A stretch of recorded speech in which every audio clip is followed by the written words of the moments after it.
بسم اللہ الرحمن الرحیم۔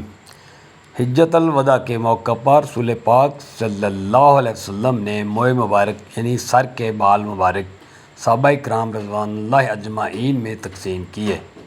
حجۃ الوداع کے موقع پر رسول اکرم صلی اللہ علیہ وسلم نے جب اپنے سر کے بال منڈانا چاہے تو معمر بن عبداللہ رضی اللہ تعالیٰ عنہ کو بلا کر پوچھا، یا معمر لدیک موسیٰ، اے معمر کیا تیرے پاس استرا ہے؟ انہوں نے عرض کیا، ہاں اے اللہ کے رسول۔ آپ صلی اللہ علیہ وسلم نے فرمایا، سم اللہ اہلک راسی، جی اللہ کا نام لو اور میرا سر مونڈو۔ پھر آپ صلی اللہ علیہ وسلم نے ان کی طرف اپنے مبارک سر کا دایاں حصہ بڑھا دیا۔ معمر نے رسول کریم صلی اللہ علیہ وسلم کے بال مونڈنے شروع کیے تو آپ صلی اللہ علیہ وسلم نے مسکراتے ہوئے ان سے فرمایا، افریت رسول اللہ آتاک راس بین یدیک والموسیٰ فی یدیک، تم یہ نہیں دیکھ رہے ہو کہ اللہ کے رسول تمہارے سامنے اپنا سر دیے ہوئے ہیں حالانکہ تمہارے ہاتھ میں استرا ہے؟ معمر نے کہا، اے اللہ کے رسول، اللہ کی قسم یہ اللہ تعالیٰ کا فضل و احسان ہے کہ میں آپ کا سر مونڈ رہا ہوں۔ جب رسول کریم صلی اللہ علیہ وسلم نے سر کا آدھا حصہ منڈوا لیا تو اپنے حساب سے فرمایا، حق تسلمہ بینکم، اسے اپنے درمیان تقسیم کر لو۔ یہ حکم سنتے ہی صحابہ اکرام بالوں پر ٹوٹ پڑے۔ ہر ایک یہی کوشش کر رہا تھا کہ وہ رسول کریم صلی اللہ علیہ وسلم کے سر کے بال حاصل کر لے، اگرچہ ایک ہی ملے، بلکہ کچھ صحابہ کو تو بال کا ایک ٹکڑا ہی مل پایا۔ قائرین کرام، اسلام میں کہنت کا کچھ بھی حصہ نہیں اور نہ ہی شخصیت پرستی ہے۔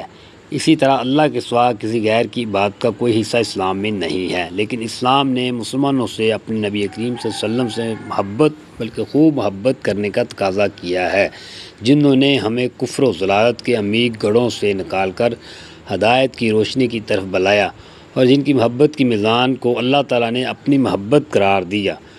قل ان کنتم تحبون اللہ فاتبعونی یحببکم اللہ، کہہ دیجئے کہ اگر تم اللہ تعالیٰ سے محبت رکھتے ہو تو میری تابعداری کرو، خود اللہ تعالیٰ تم سے محبت کرے گا۔ اور نبی کریم صلی اللہ علیہ وسلم نے فرمایا، لا یؤمن احدکم حتی اکون احب الیہ من والدہ وولدہ والناس اجمعین، تم میں سے کوئی اس وقت تک مومن نہیں ہو سکتا جب تک میں اس کو اس کے والد، اس کی اولاد اور تمام لوگوں سے زیادہ محبوب نہ ہو جاؤں۔ پھر رسول اکرم صلی اللہ علیہ وسلم نے معمر سے فرمایا، زر کے دوسرے حصے کے بال مونڈو۔ معمر نے دوسرا حصہ بھی مونڈا۔ رسول کریم صلی اللہ علیہ وسلم نے دریافت فرمایا، ابو طلحہ انصاری کدھر ہیں؟ ابو طلحہ رضی اللہ تعالیٰ عنہ حاضر خدمت ہوئے تو نبی کریم صلی اللہ علیہ وسلم نے ان سے فرمایا، اقسمہ بین الناس، اسے لوگوں میں تقسیم کر دو۔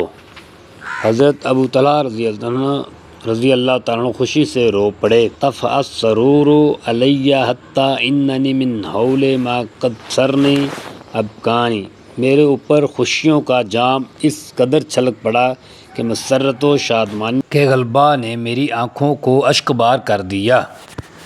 معمر بن عبداللہ رضی اللہ عنہ جلیل القدر صحابی اور قدیم الاسلام تھے۔ انہوں نے حبشہ کی طرف دوسری ہجرت کی اور ہجرت نبوی کے بعد اصحاب صفنتین کے ساتھ حبشہ سے مدینہ پہنچے۔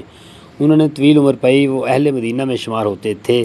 حجۃ الوداع کے موقع پر انہیں نبی کریم صلی اللہ علیہ وسلم کے بال کاٹنے کا شرف حاصل ہوا۔ یہ روایت متعدد کتب حدیث میں وارد ہے، جس میں مجمع الزوائد، مسند احمد، معجم الطبرانی الکبیر، بخاری شریف اور مسلم شریف میں۔ ملتے ہیں نیکسٹ ویڈیو میں۔ اللہ حافظ۔